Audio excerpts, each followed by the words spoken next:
Right now, somewhere in the American Midwest, just a few miles east of St. Louis, Missouri, there is a hill, not just any hill, a hill built by human hands, brick by brick, basket by basket, over the course of centuries. Most people drive past it on the highway without a second glance. Most people have never heard its name. And that right there, might be the single greatest cover-up in the history of North American archaeology. Because this hill is not a hill. It is a pyramid, and not just any pyramid. It is larger than the Great Pyramid of Giza. Let that sink in for a moment. The largest pyramid in the Western Hemisphere sits in the middle of the United States, and almost nobody talks about it. It was built by a civilization so advanced, so sophisticated, so impossibly complex, that mainstream archaeology still cannot fully explain how they did it. A civilization that built a city larger than London at a time when London was still a muddy medieval village. A civilization that mapped the stars with breathtaking precision. A civilization that performed rituals so powerful, so dark, so deliberate, that the evidence still makes archaeologists uncomfortable to this day. And then, in less than 200 years, they vanished. No war, no plague, no invasion. They simply stopped. The city was abandoned, the pyramids left empty, the fires extinguished, and no one, not a single historian, not a single archaeologist, can tell you with certainty why. But tonight, we can, because when you look at what they built, when you study what they knew, when you examine what they left behind, a different story emerges. Not the story of a civilization that collapsed, but the story of a civilization that burned itself out, a civilization that discovered something buried deep in the earth, a force, a frequency, a power that predates human memory, and tried to harness it. And for a while, it worked. The crops grew, the rivers obeyed, the sky bent to their will. But power like that always comes with a price, and Cahokia paid it. This is the story of the greatest lost city in North American history. This is the story of the solar priests and their impossible machine. This is the story of Cahokia. And by the time this video is over, you will never look at that hill the same way again. Let's start with the facts, because the facts alone are staggering before we even get to the mysteries. In the year 1050 AD, there was a city at the confluence of the Missouri and Mississippi rivers that was home to between 10,000 and 20,000 people. Some estimates push that number higher, much higher. At its absolute peak, around 1100 AD, Cahokia may have housed as many as 40,000 inhabitants within its greater metropolitan area. To put that in perspective, London in 1100 AD had a population of roughly 15,000 people. Paris was smaller. Rome had not yet recovered to its ancient glory. There was no city in all of North America, not before, not for centuries after, that came close to what was happening in the floodplains of modern-day Illinois. This was not a village. This was not a settlement. This was not a camp. This was a metropolis, a fully planned, architecturally sophisticated, socially stratified urban center, built with intentionality and precision that defies what we think we know about pre-Columbian North America. And yet, you were probably never taught about it in school. Think about that. The largest city in pre-Columbian North America, the most complex indigenous civilization north of Mexico, a pyramid bigger than anything the Egyptians ever built. And it barely gets a footnote in American history textbooks. Why? That question will follow us throughout this entire video. And the answer, when we finally arrive at it, is more disturbing than you might expect. But first, let's understand just how extraordinary Cahokia actually was. The layout of a sacred city, Cahokia, was not built randomly.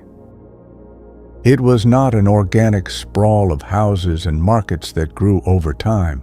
It was designed. The city was laid out along a precise north-south axis, aligned with astronomical events. At its center was a grand plaza, a massive open space roughly the size of 35 football fields, leveled and flattened with extraordinary precision. Surrounding this plaza were over 120 earthen mounds of various sizes and purposes. Some were platforms for temples and elite residences. Some were burial mounds containing the remains of rulers and ritual sacrifices. Some were markers, astronomical signposts pointing to the solstices and equinoxes with uncanny accuracy. And at the very center of it all, dominating the skyline, visible for miles in every direction, was the structure that changes everything when you truly understand what it means. Monk's Mound, the Great Pyramid of Cahokia. Monk's Mound covers 14 acres at its base. It rises 100 feet into the sky, roughly 10 stories tall. It required an estimated 55 million cubic feet of earth to construct, moved entirely by human hands, using baskets and simple tools. No metal, no wheels, no draft animals, and yet, there it stands. And here is what makes it truly impossible by conventional understanding. Monk's Mound was not built all at once. It was built in precisely calculated stages, each new layer added with intentional precision over the course of at least 250 years. That means generation after generation of Cahokians dedicated their lives, their labor, their resources, their children's labor, to building this structure. Why? Official archaeology says it was a platform for a great temple or the residence of a paramount chief. But that answer has always felt incomplete, because when you look at the geometry of Monk's Mound, when you measure its angles, its alignments, its proportions, something extraordinary reveals itself. The mound is not just a platform, it is a receiver, but we'll come back to that. Cahokia was not an egalitarian society. This was a deeply stratified civilization, with a ruling class so elevated above the general population that the gap between them and common citizens was almost supernatural in its scale. Archaeological evidence reveals 3 distinct social tiers. At the bottom, the laborers and farmers, the people who grew the corn, built the mounds, carried the baskets. In the middle, the skilled craftsmen, traders, and administrators, people who managed the complex economy of this vast city. And at the top, a ruling elite so powerful, so revered, so utterly removed from ordinary life, that ordinary people may not have been permitted to look at them directly. We know this because of what archaeologists found in their graves. The elite of Cahokia were buried with staggering quantities of exotic materials: copper from the Great Lakes, mica from the Appalachian Mountains, shells from the Gulf of Mexico, items gathered from across an entire continent. This was not trade, this was tribute. Cahokia was not just a city, it was the center of an empire, a gravitational force that pulled resources, people, and power from thousands of miles away. And at the very top of that empire, controlling everything, commanding everyone, was a group of individuals that the archaeological record hints at but never quite names. The people we will call, for the purposes of this story, the solar priests. They were the architects of Cahokia's greatness, and they were the architects of its destruction. But before we can understand what they did, we need to understand what they built, and nothing they built tells us more about their true purpose than the structure that stands at the heart of Cahokia's sacred precinct. Stay with me, because what comes next will fundamentally change how you understand ancient America. Let's talk about pyramids. When most Americans think of pyramids, they think of Egypt. They think of Giza. They think of pharaohs and mummies and golden death masks. Some think of Mexico, Chichen Itza, Teotihuacan, the great pyramids of the Aztec and Maya. Almost nobody thinks of Illinois, and that, right there, is a failure of education so profound that it borders on deliberate erasure. Because the pyramid sitting in Collinsville, Illinois is not just comparable to the great pyramids of the ancient world. In some very specific and measurable ways, it surpasses them. Let's go back to the numbers. The Great Pyramid of Giza covers 13 acres at its base. Monk's Mound covers 14 acres. The Great Pyramid of Giza contains approximately 2.6 million cubic meters of material. Monk's Mound, despite being made of earth rather than stone, contains approximately 2.8 million cubic meters of material. By base area and by total volume, Monk's Mound is the largest pyramid in the world. Yet it sits in virtual obscurity, surrounded by a state park that most Midwesterners drive past without a second thought. The question isn't just how it was built. The question is, why? The geometry that shouldn't be there. When modern researchers began applying serious mathematical analysis to Monk's Mound, something unexpected emerged. The mound's proportions follow precise geometric ratios. The relationship between the base width, the terrace levels, and the summit platform reflects mathematical principles that the Mississippian culture, according to official archaeology, should not have possessed. The mound has 4 distinct terraces, each one smaller than the last, rising toward a flat summit platform. When you measure the angles formed by these terraces against the horizon, they align with specific astronomical events: the summer solstice sunrise, the winter solstice sunset, the equinoxes. This is not coincidence. Random earthworks do not produce these alignments. This is intentional design. This is the work of people who understood the movements of the sky with extraordinary precision, and who built their most sacred structure to interact with those movements in a very specific way. But here is where things get truly interesting. In 1998, researchers conducting ground-penetrating radar surveys of Monk's Mound discovered something that had never been reported in the mainstream press. Beneath the mound, beneath the layers of packed earth and clay, they found evidence of a structure, not a burial, not a foundation, a chamber, a hollow space, deep within the body of the mound, whose purpose has never been officially explained. Official archaeology has largely moved past this finding. It gets a brief mention in technical papers and then disappears. But if you are willing to ask the question that conventional scholars will not, the question of what that chamber was for, a very different picture of Monk's Mound begins to emerge. Consider this: every great pyramid in human history, from Giza to Teotihuacan to the stepped pyramids of Mesopotamia, has one thing in common. They are not just tombs. They are not just temples. They are machines. Machines designed to concentrate, amplify, and direct a specific kind of energy. The pyramids of Giza are aligned with remarkable precision to the cardinal directions and to the belt of Orion. The pyramids of Teotihuacan sit above a vast underground cave system, a natural resonance chamber that modern researchers have found generates measurable electromagnetic anomalies. And Monk's Mound.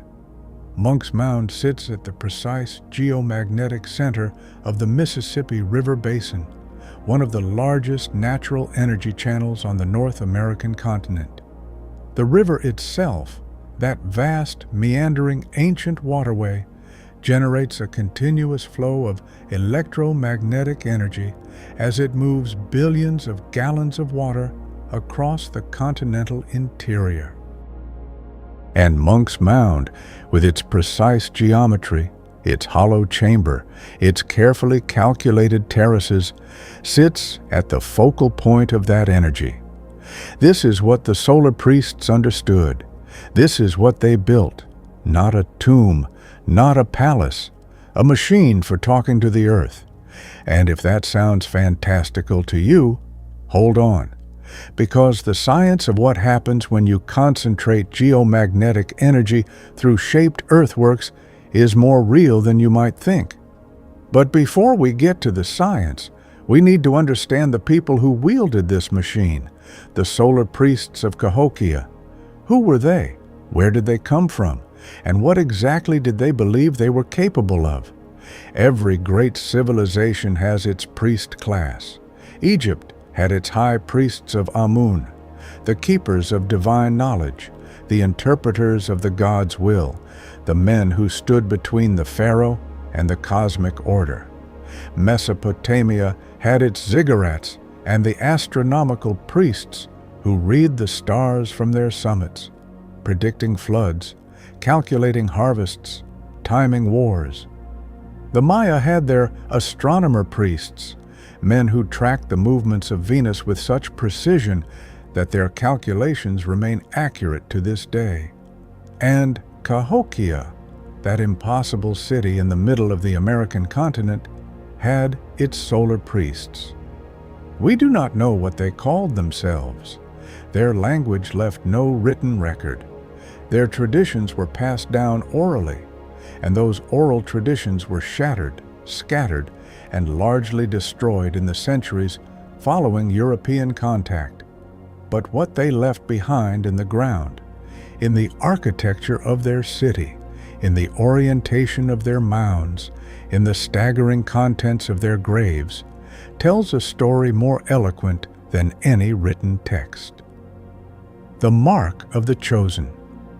The elite of Cahokia were physically different from the general population. This is not mythology, this is archaeology. Skeletal analysis of elite burials at Cahokia reveals consistent patterns that distinguish the ruling class from the commoners.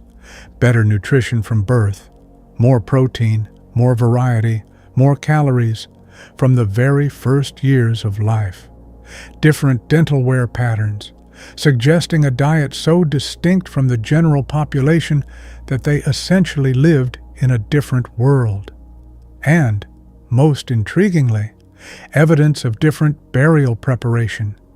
Elite bodies at Cahokia were treated with specific substances before interment, organic materials that have largely decomposed but left chemical signatures in the soil. What were those substances? The analysis is incomplete. The research is ongoing. But several independent researchers, working outside the mainstream, have noted that the chemical signatures are consistent with psychoactive plant compounds, compounds known to indigenous cultures across North and South America as tools for communicating with the spirit world. Now, mainstream archaeology will tell you that the use of psychoactive substances in ritual contexts is common across ancient cultures, and that this tells us nothing extraordinary about Cahokia's elite. And they are right, to a point. But here is what mainstream archaeology will not tell you. The quantity and consistency of these chemical signatures in elite Cahokian burials is unlike anything found at comparable sites in the region. This was not occasional ritual use. This was systematic, lifelong, institutionalized. The solar priests of Cahokia appear to have spent significant portions of their lives in altered states of consciousness, guided by a tradition that believed the boundary between the physical world and the spirit world could be crossed, navigated, and exploited, not just for spiritual purposes, for practical ones. The three worlds. To understand the solar priests, you need to understand their cosmology. The Mississippian worldview, shared across many of the cultures that surrounded and fed into Cahokia, divided existence into three realms. The upper world, the realm of the sky, the sun, the stars, the forces of order and light. This was the domain of the great solar deity, the being the solar priests served and, perhaps, believed they could channel. The lower world, the realm beneath the earth and waters, a place of chaos, transformation, fertility, and danger. Not simply evil, but unpredictable, powerful in ways that the upper world was not, and between them, the this world, the middle realm, the physical plane where human beings lived, suffered, grew their corn, and tried to maintain the balance between the forces above and below. The solar priests believed they were the hinge between these worlds. They were the mechanism by which the upper world's power was brought down into this world, channeled, directed, and used to maintain the order that made civilization possible. And the instrument through which they did this, the physical mechanism by which they claimed to bridge the worlds, was the great astronomical machine they had built on the western edge of their sacred plaza, a structure so remarkable, so precisely engineered, that when European-American archaeologists first excavated it in 1960, they couldn't quite believe what they were looking at. They called it Woodhenge, and it changed everything we thought we knew about ancient American astronomy. In 1960, archaeologist Warren Whitry was excavating a section of the Cahokia site when he noticed something unusual. A series of circular pits, arranged in a deliberate pattern, appeared in the soil. They had held large wooden posts, red cedar posts, as later analysis would reveal, a wood chosen specifically for its resistance to decay and its spiritual significance in Mississippian culture. As more pits were found, a pattern emerged. These posts had been arranged in enormous circles, some of them over 400 feet in diameter. And when Whitry mapped the positions of the posts and calculated where the sun would rise on specific days of the year, he felt the hair stand up on the back of his neck, because the posts aligned perfectly with the solstices and equinoxes.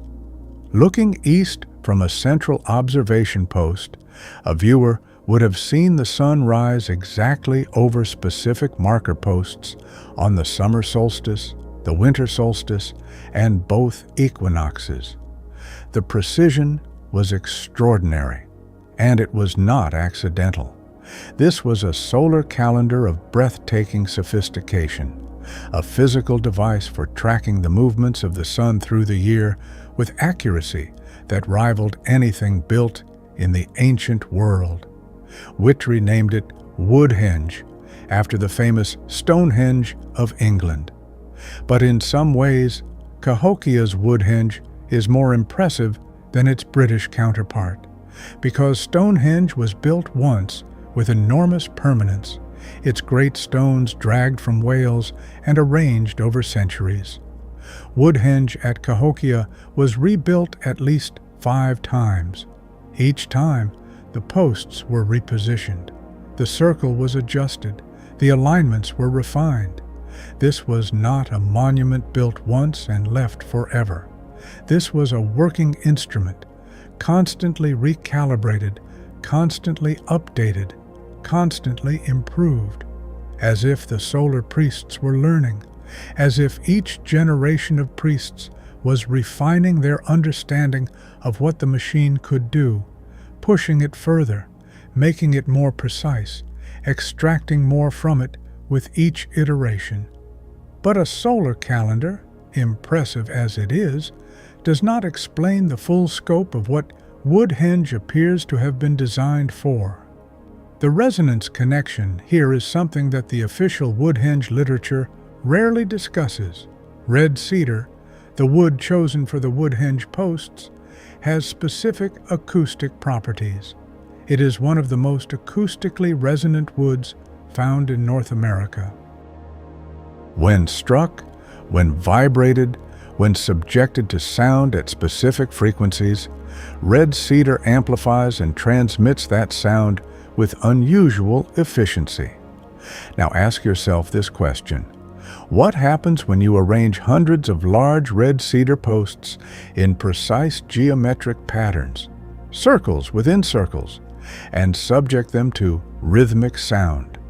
Drumming, for instance, chanting, the collective voice of thousands of people gathered in the Grand Plaza for a ceremonial event. What happens to the sound waves? They interact with the posts. They reflect, amplify, and focus. They create standing wave patterns, areas of concentrated acoustic energy at mathematically predictable points within the circle. And where do those standing wave patterns focus? At the central observation post, the exact spot where, the archaeological evidence suggests, the paramount chief or the high priest stood during the great ceremonial gatherings. This is not fringe science.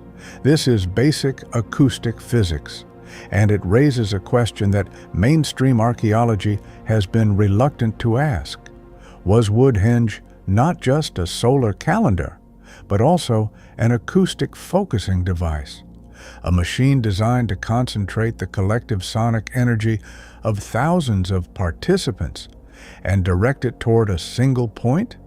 And if so, what was that focused energy being used for?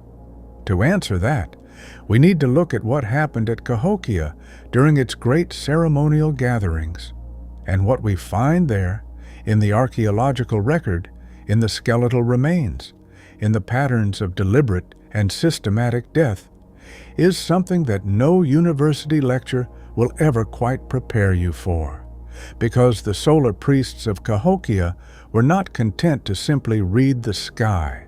They believed the sky needed to be fed. In 1967, archaeologists excavating a large mound at Cahokia, designated Mound 72, made a discovery that stopped the excavation cold. Beneath the surface of this modest-looking burial mound, they found something that has haunted Cahokia research ever since. They found the body of a man, an important man, an elite man, a man buried on a carefully arranged bed of more than 20,000 marine shell beads, shaped into the form of a great bird of prey, a falcon. The Birdman. This individual, believed to be either a paramount chief or a high priest, was surrounded by offerings of extraordinary richness, copper, mica, arrows, and more. But what surrounded him on the other side was not wealth, it was death. Arranged in deliberate, careful groupings around the Birdman were the remains of over 270 other individuals, and their stories, written in their bones, are deeply disturbing. Most of them were young, late teens to mid-20s, both male and female. Many of them showed signs of being sacrificed, not killed in battle, not dead from disease or accident, but deliberately, ritually killed and placed in the ground as offerings. Some were buried in mass graves, dozens of bodies arranged with precision, laid in layers, each group separated by a thin layer of sand. 4 separate mass burials, organized, systematic, planned well in advance. Some individuals showed evidence of being killed at the graveside, their bodies still in the positions of their final moments, not moved or rearranged after death. Some, and this is the detail that haunts researchers most, showed no signs of how they died at all. No trauma to the bones, no obvious cause of death, as if they simply stopped living all at once. This is not an anomaly in Cahokia's archaeological record, it is a pattern. Ritual sacrifice at Cahokia was not occasional, it was not spontaneous, it was institutional. The solar priests ran a machine of death, that operated on a regular schedule, calibrated to the solar calendar that Woodhenge tracked. Specific moments in the astronomical year required specific offerings: the solstices, the equinoxes, the rising of specific stars. At each of these moments, the machine needed to be fed. The logic of sacrifice now. We need to step back for a moment and try to understand this from within the worldview of the people who practiced it, because it is easy and lazy to look at ritual sacrifice through modern eyes and see only barbarism. But the solar priests of Cahokia were not barbarians. They were the most educated, most sophisticated, most cosmologically aware people in North America. They practiced sacrifice not from cruelty, but from belief. Deep, absolute, unshakable belief in the mechanics of their cosmological system. Remember the three worlds: the upper world, the realm of the sun and stars and divine order; the lower world, the realm of chaos and transformation and raw power; and this world, the fragile middle ground where human civilization tried to exist. The solar priests believed that maintaining this world, keeping the crops growing, the rivers flowing, the social order intact, required a constant transfer of energy between the worlds. Energy from the living, from the vital force of human life, had to be directed upward to sustain the upper world's power, and energy from the lower world had to be drawn up and controlled, channeled through the pyramid, through Woodhenge, through the bodies of the sacrificed, to keep the earth fertile and productive. The solar priests were not murderers. In their own understanding, they were engineers. Engineers of a cosmic system they believed was as real and as physical as the Mississippi River flowing beside their city. And for a while, by all available evidence, it worked. Cahokia's agricultural productivity during its peak period was extraordinary. The evidence from archaeological plant remains shows yields that should not have been possible given the technology available. The city grew, the population expanded, the mounds rose higher, the machine was running. But machines, even cosmic machines, have limits, and the solar priests, in their ambition, in their absolute confidence in their own power, were pushing this one toward a boundary they did not understand. The signs were there, in the ground, in the water, in the sky, but the priests could not see them, or would not, because to see them would have meant admitting something that their entire civilization was built to deny, that the machine could not run forever, that the energy they were drawing from the earth had a source, and that source, deep in the geomagnetic heart of the North American continent, was beginning to respond. Now we step into territory that makes conventional archaeologists deeply uncomfortable. But stay with me, because what follows is not pure fantasy. It is grounded in real science, science that is still being developed, still being argued about, still pushing at the edges of what mainstream academia is willing to accept. Let's start with what we know. The Earth as an energy system. The Earth is not a passive rock. It is an active, dynamic electromagnetic system, generating a magnetic field that extends thousands of miles into space, constantly fluctuating, constantly shifting. This geomagnetic field is generated by the movement of molten iron in the Earth's outer core, a process so vast and so powerful that it creates measurable effects on the surface of the planet, effects on weather, on plant growth, on animal behavior, and, according to research that has been accumulating since the 1970s, effects on human consciousness. Multiple peer-reviewed studies have shown that fluctuations in the Earth's geomagnetic field correlate with changes in human brainwave activity. Specifically, when the geomagnetic field weakens or fluctuates in certain ways, it produces changes in the brain's temporal lobe activity that are consistent with what researchers describe as anomalous perceptual experiences, visions, auditory phenomena, a sense of presence, what ancient peoples across the world, in their own language and within their own cultural frameworks, called contact with the spirit world. This is not fringe science. This is published, peer-reviewed, reproducible research. And now, here is where it gets interesting. The Mississippi Anomaly. The Mississippi River Basin sits above one of the most geologically active regions of the North American continent. Deep beneath the alluvial plains of the Midwest, beneath the rich black soil that makes this region the breadbasket of the world, lies a geological structure known as the Reelfoot Rift. The Reelfoot Rift is an ancient failed continental rift, a place where, hundreds of millions of years ago, the North American continent began to tear itself apart and then stopped.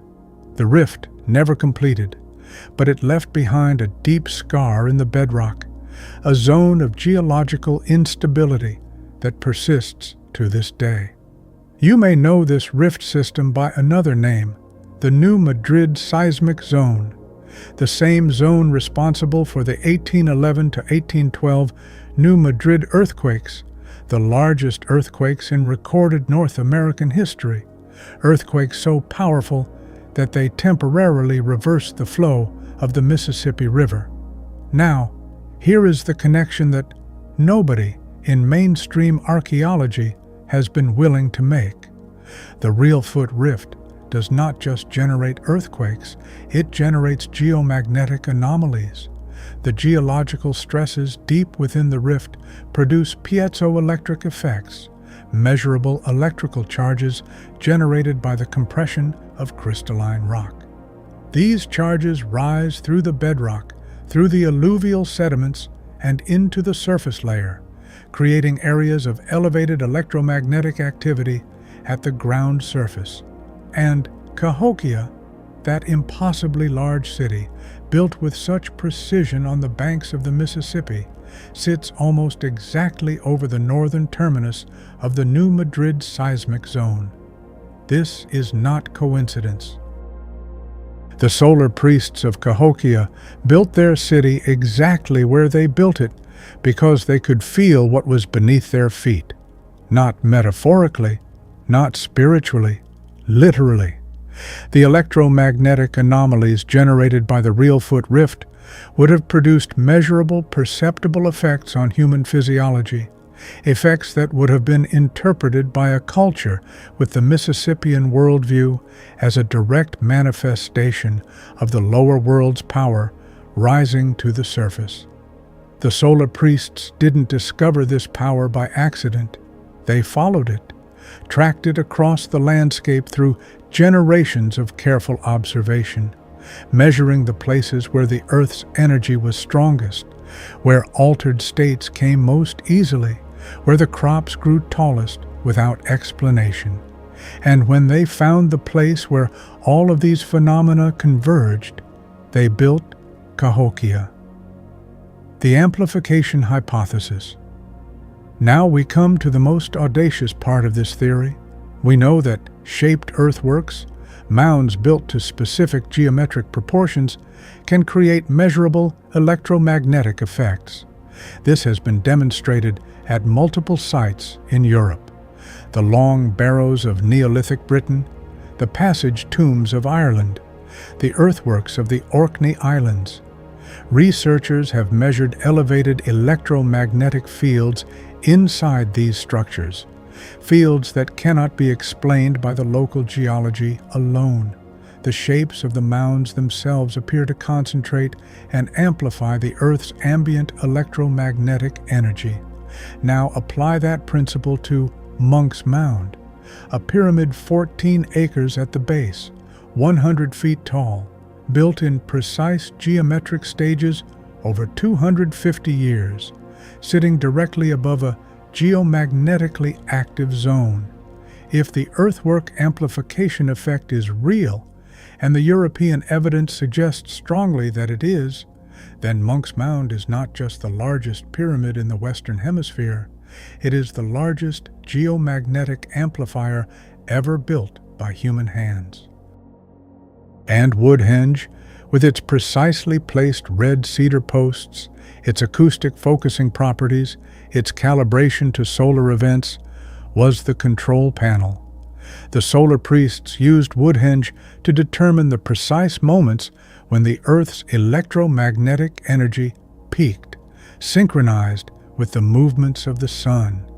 And at those moments, with the collective sonic energy of thousands of gathered participants focused by the wooden posts, with the geomagnetic field at its peak, with the pyramid humming at its resonant frequency, they performed their rituals, their sacrifices, their attempts to push the machine harder, to extract more power from the Earth than the Earth was generating naturally.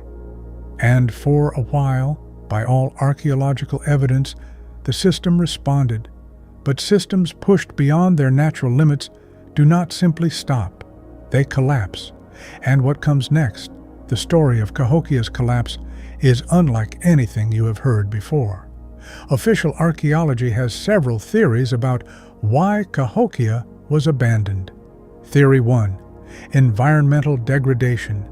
The population of Cahokia was so large that it stripped the surrounding landscape of timber, depleted the soil, and created a sanitation crisis that eventually made the city uninhabitable. Theory 2. Drought. Climate records from tree rings suggest a prolonged drought in the Mississippi River Basin beginning in the late 12th century, reducing agricultural yields and destabilizing the food supply. Theory 3. Political instability.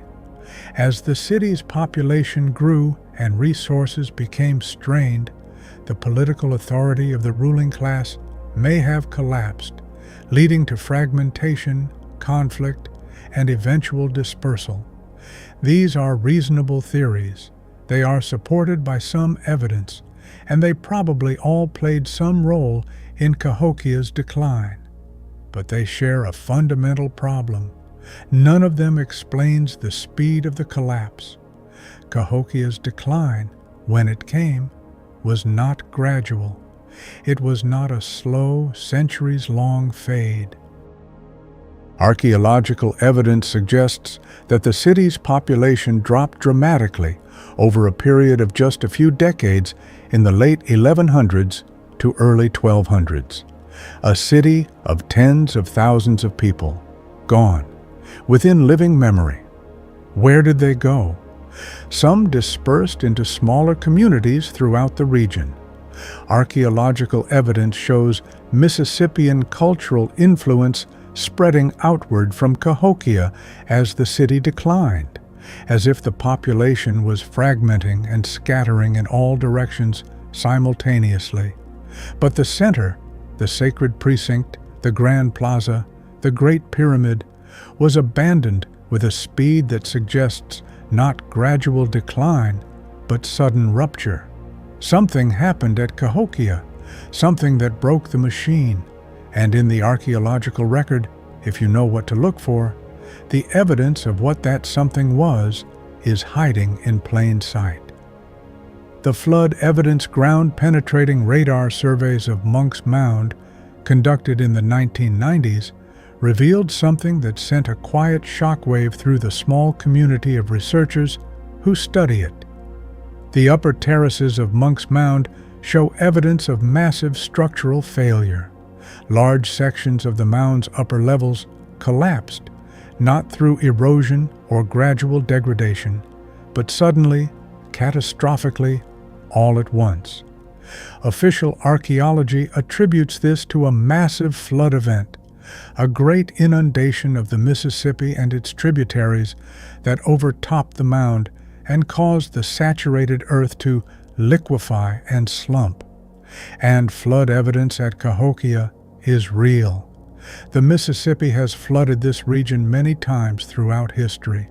But here is the detail that the official flood theory cannot account for. The structural failure in Monk's Mound is not consistent with external water pressure, the kind you would expect from a flood surrounding the mound. It is consistent with internal pressure. As if something inside the mound, beneath the summit, within that mysterious chamber discovered by the 1998 radar survey, generated a force that pushed outward. What could create that kind of pressure from inside a packed earth pyramid? The official answer is nothing. The official theory ignores this inconsistency. But consider the alternative. Consider what happens when a geomagnetic amplifier, pushed beyond its design limits by centuries of increasingly intense ritual use, reaches a critical threshold. Consider what happens when the piezoelectric charge building in the bedrock beneath Monk's Mound finally exceeds the mound's capacity to contain and direct it. Consider the possibility that the solar priests, in their ambition, in their absolute certainty that they could push the machine harder and harder, triggered something. Not a flood, not a drought, a discharge, a release of accumulated geomagnetic energy so powerful that it physically fractured the upper levels of the pyramid, that it sent a pulse through the ground, felt as a massive earthquake, that cracked the foundations of the city, that it produced atmospheric effects, lights in the sky, electromagnetic storms, disrupted weather patterns, that the population interpreted as the ultimate sign. The upper world had turned against them. The machine had not just failed. The machine had exploded. And the solar priests, those architects of Cahokia's greatness, those engineers of the cosmic system, were at the center of it when it happened. The survivors left. They had to. The sacred center of their world had been destroyed, not by enemies, not by nature, but by the very power they had spent generations learning to control. The greatest city in North American history was not abandoned. It was evacuated, and the people who left, scattered, traumatized, carrying the fragments of a broken tradition, took something with them, a warning. The people of Cahokia did not simply disappear. They scattered, but they did not vanish. And in the traditions of the peoples who came after, in the oral histories, the ceremonial practices, the deeply encoded cultural memories of the nations that descended from the Mississippian world, the memory of Cahokia survived, transformed, fragmented, mythologized, but alive. The Osage connection, the Osage Nation, whose traditional territory encompasses much of the Missouri and Arkansas River valleys, preserves traditions that many researchers believe carry direct echoes of the Cahokia experience. The Osage creation narrative describes a time when their ancestors lived in a great city, a city of remarkable sophistication, presided over by a class of priest leaders who possessed extraordinary knowledge of the sky and the earth. And the narrative describes how that city ended, not through conquest or disease, but through what the Osage describe as the anger of the grandfather above, a cataclysm, a rupture between the worlds, a moment when the balance between the upper world and the lower world was broken so severely that the city itself became uninhabitable. The people fled. They took their traditions with them. They carried the warning, and the warning, encoded in their ceremonial practices for centuries afterward, was this: do not take more from the earth than the earth offers freely. Do not try to force what must be coaxed. Do not mistake knowledge for power. These are not just spiritual aphorisms. In the context of what we now know about Cahokia, they read as technical instructions, the hard-won lessons of a civilization that pushed a system too far and paid the ultimate price. The Quapaw and the lower world. The Quapaw people, whose traditions also show strong Mississippian influence, have a different but complementary memory. Where the Osage tradition focuses on the anger from above, the Quapaw traditions speak of a rupture from below, a moment when the lower world broke through. When the boundary between the realm of chaos and the realm of order dissolved, and the raw power of the deep earth flooded upward through the place where the Great Pyramid stood. The Quapaw described this event as something the priest leaders brought upon themselves, through rituals that went too far, through demands made of the earth that the earth was not willing to meet. The language is ceremonial and encoded, but the pattern it describes is unmistakable. It describes an overload, a system pushed past its limits, a machine that consumed its operators. The Natchez, last of the Solar Kings. Perhaps the most direct cultural descendants of the Cahokian tradition are the Natchez people, who maintained a Mississippian-style theocratic society along the lower Mississippi River well into the period of European contact. The Natchez preserved something that all other Mississippian successor cultures had lost. They preserved the institution of the Solar King. The Natchez paramount chief bore the title of the Great Sun, believed to be a direct descendant and physical incarnation of the solar deity. The Great Sun was treated with the same supernatural reverence that the archaeological evidence suggests Cahokia's elite commanded. He did not walk on bare ground. Subjects carried him or placed mats beneath his feet. He did not prepare his own food. A class of servants handled every aspect of his physical existence. And when the Great Sun died, his wives, his servants, and his attendants were ritually killed to accompany him to the afterlife. This is not barbarism. This is not cruelty.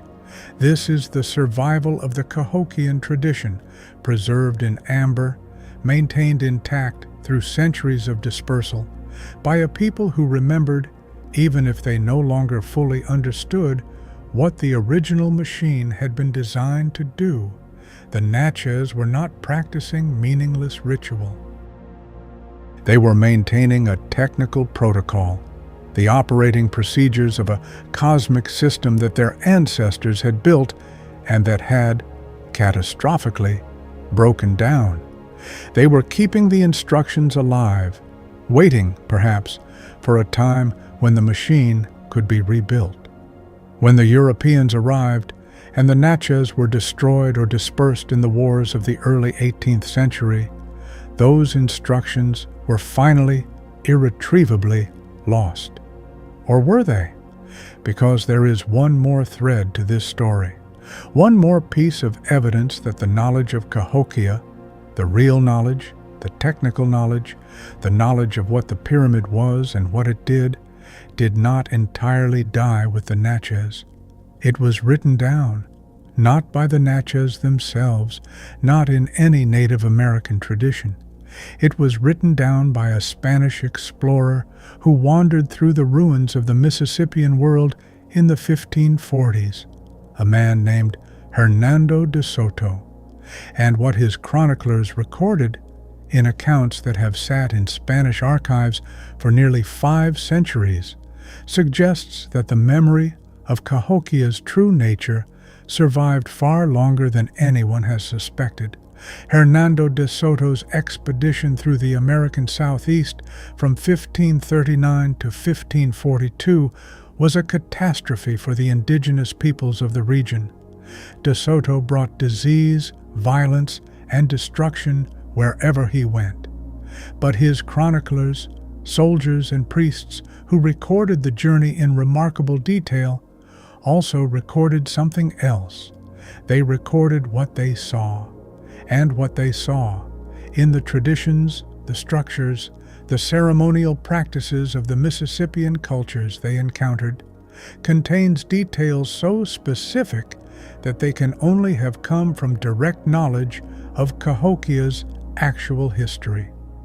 The chroniclers describe meetings with local leaders who spoke of a great city to the north, a city that had once been the center of the world, that had been destroyed by fire from below the earth. Not metaphorical fire, not the fire of war. Fire from below the earth. The Mississippian leaders who described this event to De Soto's chroniclers were at least 3 to 4 generations removed from the collapse of Cahokia. Their knowledge of the event was already filtered through oral tradition, already mythologized. And yet, the specific detail of fire from below the earth is not a common motif in Mississippian oral tradition. It appears to be a genuine memory, a specific, technical description of what happened, preserved with remarkable accuracy through generations of oral transmission. Fire from below the earth, a geomagnetic discharge, a piezoelectric event powerful enough to generate heat and light at the surface. The survivors of Cahokia encoded the truth in language that would survive even if the technical understanding was lost. The landscape as message. But the most extraordinary evidence of a deliberate message left behind by Cahokia's survivors is not found in oral tradition. It is found in the landscape itself. The mounds of Cahokia were not randomly placed. We have established that. But when researchers began mapping the spatial relationships between the major mounds, measuring not just their individual alignments, but the geometric relationships between them, something remarkable emerged. The mounds of Cahokia, taken together, form a map, not a map of the surrounding landscape, a map of the geomagnetic field beneath the site. The positions of the major mounds correspond with startling accuracy to the areas of highest geomagnetic intensity detected by modern magnetometer surveys of the region. Each mound sits at a node, a focal point, in the natural electromagnetic field of the landscape, and the relationships between the mounds, the sight lines, the distances, the geometric proportions, encode information about the behavior of that field, how it peaks, how it flows, how it can be amplified, and, crucially, how it can destroy you if you push it too hard. The solar priests of Cahokia, in their final years, were not just running their machine. They were documenting it. They were encoding everything they had learned about the power beneath their feet, about its limits, about the catastrophic consequences of exceeding those limits, into the physical arrangement of the mounds they left behind. They knew the end was coming. Perhaps they understood in those final years that what they had set in motion could not be stopped. But they also understood that what they had discovered, the knowledge of the Earth's geomagnetic power, the techniques for amplifying and directing it, was too important to lose. So they wrote it in the only language they trusted to survive. They wrote it in earth and stone and geometry. They left a message for anyone who would come after, anyone with the knowledge to read it. A message that has been sitting in the floodplains of Illinois for 800 years, waiting. And here, in the closing chapters of this story, is where the truly disturbing question emerges. Because if the solar priests left a message, a technical manual encoded in the landscape for future generations, who was it meant for? Not for the Osage, not for the Quapaw, not for the Natchez, who preserved the ritual practices but had lost the technical knowledge.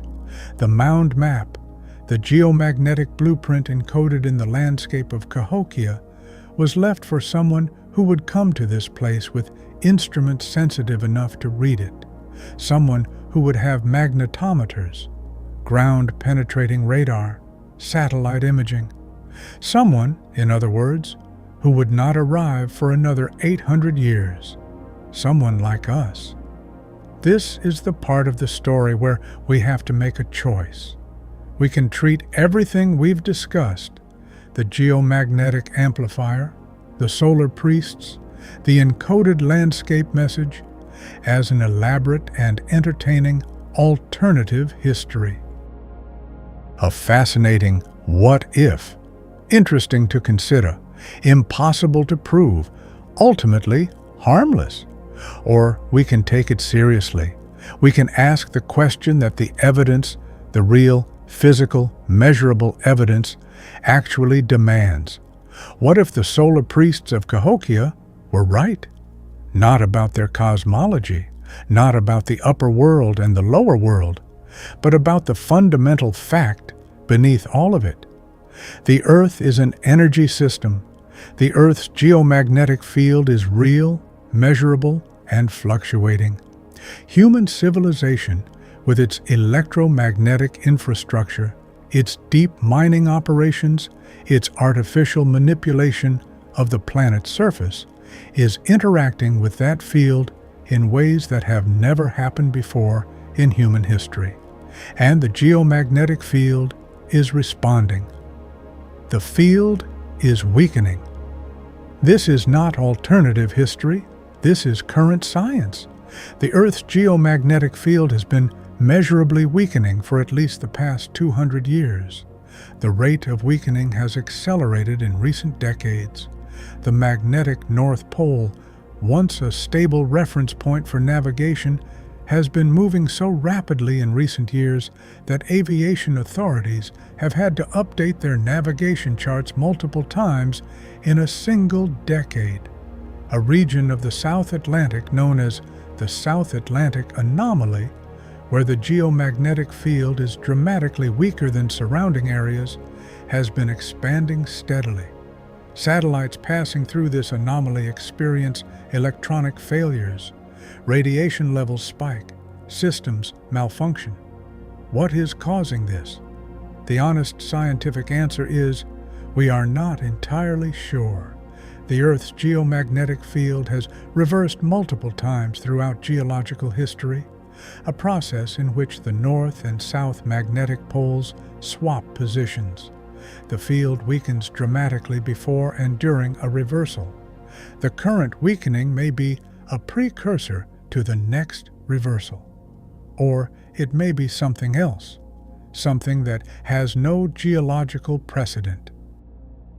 Something connected, perhaps, to what humanity has been doing to the surface of the planet for the past 2 centuries. The new machine. The solar priests of Cahokia built a machine to interact with the Earth's geomagnetic field. Their machine was primitive, imprecise, powerful in a local concentrated way, but ultimately limited by the tools and knowledge available to them. We have built a different machine. Our machine covers the entire planet. It is called industrial civilization. Deep mining operations penetrate miles into the bedrock, accessing and disrupting geological formations that have been stable for millions of years.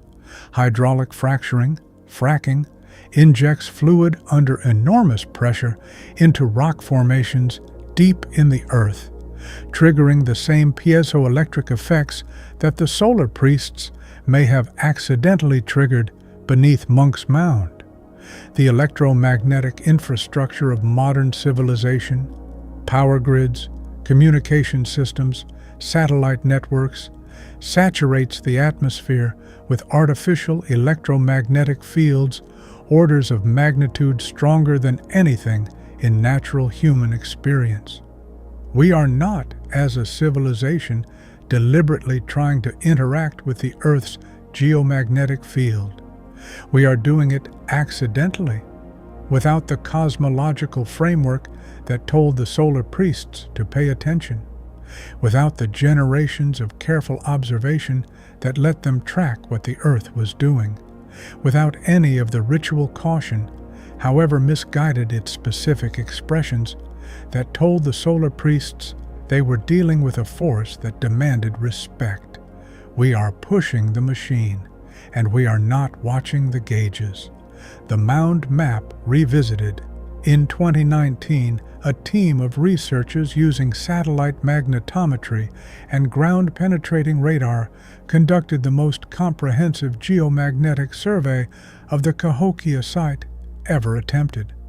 Their findings, published in a specialist journal and largely ignored by the mainstream press, confirmed something extraordinary. The geomagnetic activity beneath the Cahokia site has been increasing over the past several decades. The deep geological formations of the Reelfoot Rift are under increasing stress. The result, researchers believe, of changes in the hydrological balance of the Mississippi River Basin, driven by upstream damming and groundwater extraction. The piezoelectric effect, the generation of electrical charge by stressed rock, is measurably elevated throughout the zone, and the specific nodes of geomagnetic intensity, the focal points that correspond to the positions of Cahokia's major mounds, are showing anomalous readings that have no precedent in the survey record.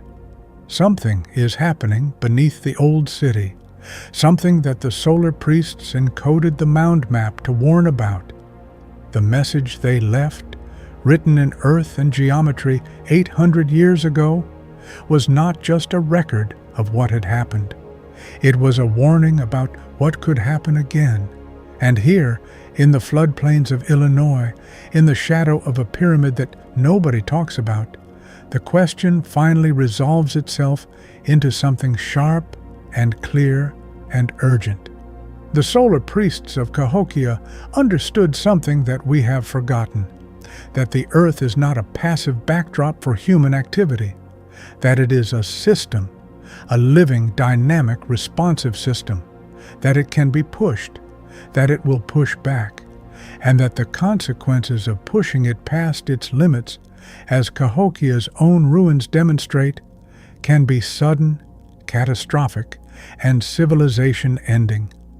The warning is written in the landscape. We have the instruments to read it. The question is whether we have the wisdom to listen. Let's come back to where we started. There is a hill in Illinois. Most people drive past it without a second glance. But you know now what it actually is. It is the largest pyramid in the Western Hemisphere, built by a civilization more sophisticated, more complex, more cosmologically aware than anything that official history has been willing to acknowledge. It was built by people who understood something fundamental about the relationship between human civilization and the electromagnetic life of the planet. People who developed techniques, crude by our standards, but real by any measure, for interacting with the Earth's geomagnetic field. People who pushed those techniques too far. People who paid the price. And people who, in their final years, with full understanding of what was coming, encoded a warning in the landscape that has waited 800 years for someone to read it. We have read it. The question now is, what do we do with it? The solar priests of Cahokia believed that knowledge and power were the same thing. That understanding of force meant you could control it. They were wrong. Not about the force, about the control. The Earth's geomagnetic field is real. It is measurable. It responds to what we do on and in the surface of the planet. And it is, right now, in a state of increasing instability. Whether that instability is driven by natural geological cycles or by the unprecedented electromagnetic footprint of industrial civilization, or by some combination of both, we do not yet know. What we do know is this: the city of Cahokia, at the height of its power, with all of the accumulated knowledge of its solar priests, with the most sophisticated geomagnetic technology available in pre-Columbian North America, could not handle what it had unleashed.